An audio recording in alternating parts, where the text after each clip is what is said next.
How the Mind Works, Part 2. In the last video, we talked about the first two truths or principles of how the mind works. Once you understand all of these principles, you can understand and benefit from mindfulness. The first truth is, you can only have a dominant focus on one thing at a time. The second truth is, you're always free to think anything you choose. Now for truth number 3. You can only directly experience this moment right here, right now. Let's continue our discussion of these principles of the mind with some important questions. They may seem a little simplistic, but I will ask them anyway because knowing the right answers will help immensely to understand what it means to be mindful.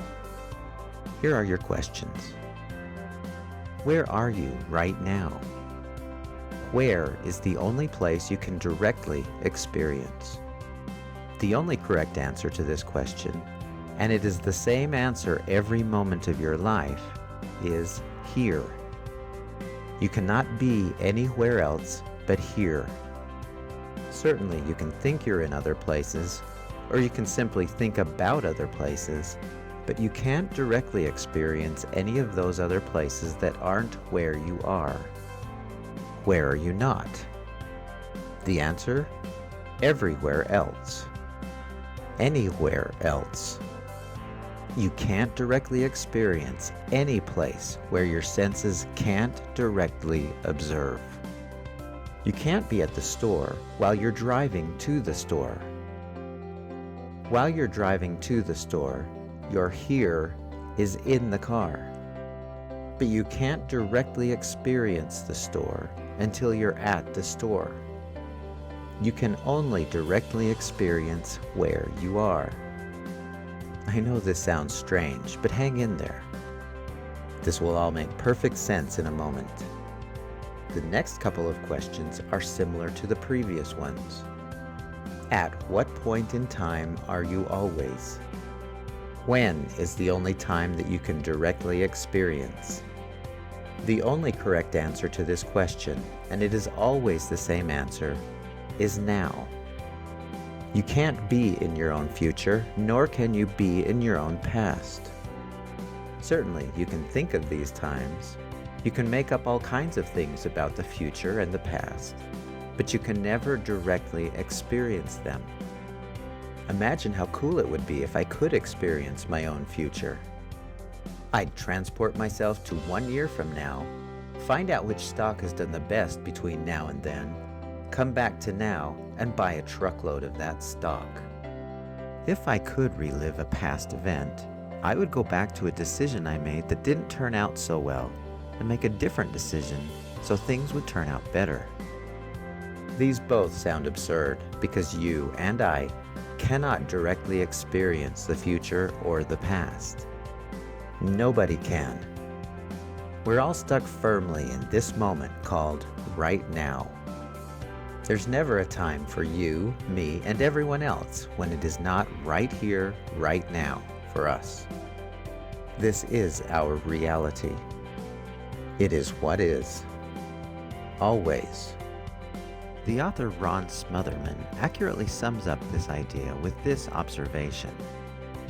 All the confusion clears up when we realize that there is only one time, and that time is now. If you are willing to experience the truth that it is right now, your problems about the past and future will clear up. Why? Because there is no past or future. There is only right now. If you're stuck in what you call the past, you're stuck right now. If you spend your time daydreaming about the future, you do that process right now. You can't even go to these places called the past and the future. They are not real. Here and now is a stress-free place. The next principle of the mind suggests that your here and now is a safe and stress-free place. There is no stress in this present moment except for very rare occasions, less than 1% of the time. How could that be possible if stress seems to be such a constant concern in life? let's return to an idea in previous videos regarding the stress response. Remember that the stress response is designed to keep us safe in the presence of physical danger. Recall also that you're in physical danger less than 1% of the time. So the rest of the time, you're safe. By the way, here's another interesting idea. You can only be in physical danger right now. If you take the time to really examine your thoughts that lead to activation of the stress response, they're focused on either the past or the future. Examples of future or past threat thoughts. You stress about the upcoming speech that you have to give in front of a group of people. Future. You relive in your mind the argument you had with someone earlier in the day. Past. You feel anxious about calling the person who owes you money. Future. You feel embarrassed because you said something to some acquaintances that you think they took the wrong way. Past. These future and past thoughts send a message to your hypothalamus, endocrine system, and nervous system to activate the stress response if there happens to be any threat thoughts among those future and past thoughts. But none of those false emergencies are happening right now. What is happening right now is almost always free from any danger or any real threat. This brings us to the final mindfulness principle. Notice the synergy. Once you understand that you are always free to choose any thought, that you can only think about one thing at a time, that here and now is your only reality, and that here and now is a safe place, you come to the final mindfulness principle that pulls each of these together. When you choose to focus on here and now, you get relaxation. Since you can only focus on one thing, and what you focus on is safe, in other words, threat-free, your body-mind will recognize the safety and not turn on the stress response.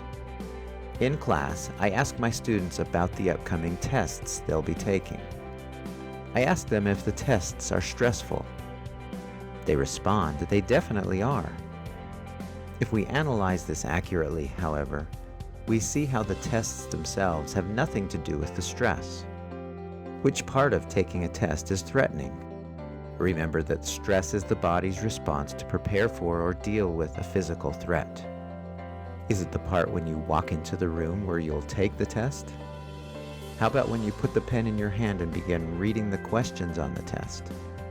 Are you somehow in danger while you read the words on the page? Does the real danger occur when you write stuff on the paper with your pen? That must be the threatening part.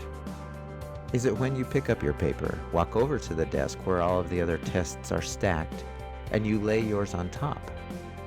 That must be the dangerous place. The truth is, at no time during the entire 2 hours of test taking were you in any sort of danger. Why, then, would you feel stress? Stress happens when your thoughts project into your future or your past, and those thoughts include pain of any kind. Remember the uh-oh or I'm in danger thoughts? These are almost always thoughts about the future and the past. These kinds of thoughts are what cause the stress response to turn on. As I have mentioned several times, it is rarely, if ever, the current experience or event that causes the threat. As another example, let's return to our player shooting a foul shot that I mentioned earlier. Let's say you are the coach of a basketball team. Your team is ahead by 1 point, and there are 2 seconds left in the game. One of the other team's players is at the foul line, getting ready to shoot 2 shots. If you're a wise coach, what do you do in this situation? The obvious answer is that you call a timeout. Why would you do this? You call a timeout because you want to make the player think about the shots. What you're really hoping the player thinks about are all the painful consequences of missing the shot. The team will lose, people will be disappointed in him, the team won't make it to the playoffs, etc. If he thinks of these painful consequences that will certainly happen in his future, he will unintentionally but automatically turn on the stress response. When that happens, many of his muscles will tighten up or contract, causing him to shoot the ball differently than he normally would. As a result, he's much more likely to miss the shots. Present moment. If he were shooting foul shots in his driveway at home, he could probably sink 100 shots in a row, because the only thing he is thinking about while playing at home is how much fun he's having in the present moment. Future thoughts. However, during the timeout, when he is thinking of all of the pain associated with missing the shot and losing the game, he tightens up or freezes and is less likely to sink the shot. Again, thoughts that focus on the future have a likelihood of turning on the stress response.